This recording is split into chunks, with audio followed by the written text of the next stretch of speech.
Lafo le te tai ma te fono le fa fire fast. Mo suis fono le parmene mo le tumalo palota nga fo maunga lo motor. Ua mai atu foi na atu lungo wa to lo lau le pepa po le lafo e pe no uta ua pe tai. E au pe no fa manino mo silfia il parmene fa pea. Ora solusu tasi an mari lo odo lima. No oforsi ai lumo al parmene le tarfe ngai o se lafo le fa tutuina on tal no ina al parmene pitai o le lafo tuina mai le sa pipi matala no ina la solusu lima februari lo olo lima o lo tu sai mai inga tu lafo tu mau ma o fa tawina ai lo ina ia tal no ina o se tasium ta o tarfe ngai e tu sal fa vai tu lafo tu mau e ui o mai on fai ia fai unga parmen peitai o manat o tu ina mai nei lafo e au pe on tu ina tu rumo parmen mo fai ia san fai unga o mta pula fa pe nei ia te tu nunga fun talai e fai lava e parmen fai unga e le o fun talai o te fai lo atu ai o le atu o portal no ino nemta o po nei lafo se ia mai atang fia fai tau fa lua tato tu la fon tau fa opi o lo il pepo nga luenga pitai o leo sa no le tai o malo tai nei o fa solo muri uma tua nga luenga le malo o lo fa tu langa le pepo nga luenga le nga fon talai ia ma fai on fa wa pe nga luenga o fa tu langa le fono wa fa tu la fono o le tūlanga fo i le lafo al sui mamalu o ngai fo maunga tolu. O lewa o fai atu manino e fai el pare mene el fai unga. O le a fai unga yo ia fai le namo tātou, ia awan ia fai na ai ngā ruenga. Ar pare mene tau an fai awauron tang fiena. O le avea o le lafo al sui o ngai fo maunga numero tolu e fai mamafo anga to e fai sol munia i tua ngā ruenga al malo.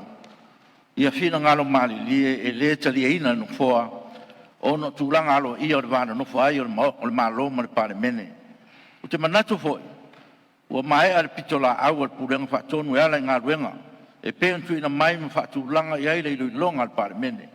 o tula fono foi e more manuia o le tunu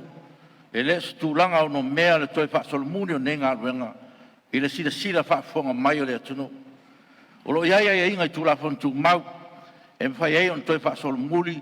se tu la fono tau fa ofia malo o lea ia inga sa fa polo ina ne ia dia e mai ni fa le tonu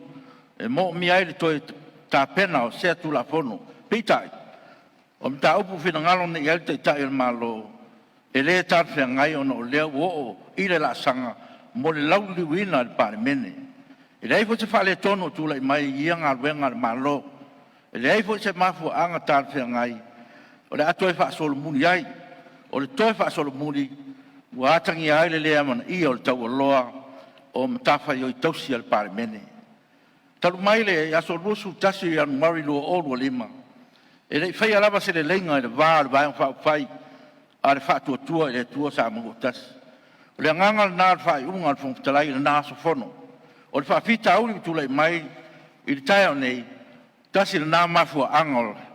o le umio le taimi e le iei lava se le lenga sa tau on fatino i fa fo atu le parmene ua fai fa unga fon talai fa nga solo fa tong fa lua o tato tu la fon tau fa o lo il pepa nga ruenga o le aso fono le nei ama e on tato sa ngai lo le tang fia le lafo le sus fono mo nga ngai fo maunga tolu o le sa nga e fa tau le lafo le wang ia le fo wo man fon talai ina ne fsiling ia pe sia o taria ai fon talai le lafo ale suis fono mo nga fo maunga numero 2 o umana o failo atu sem tau pe tau na fai ia il parmene le fai unga pe fo i ona fai i le lafo le HPP o tele italiana le lafo sia nga fa pea ina ia fai il fon talai se fai unga i lo tatunga o le talia ma le te eno le lafo e alo ia se fai unga e fina ngalo ia il parmene e mo le lafo sa tau fa ofi mai tau nei e mo mi ai se toi fa manino inga o lo talia o le lafo a tonu o manino la forsanga il fa fonga al maota ma le tunu Ui e manatu. O le a whaatati ese mo le taimi nei. O leo wa mai ona o watu mafuanga. E le umar whai aso le ri. O lo loma fo le tano ino le lafo le suspono. Mo nganga i fa maunga luma toru. Mai manatu. O se taimi taru whea ngai fo le na. E to e tu ina aro ia mai ai.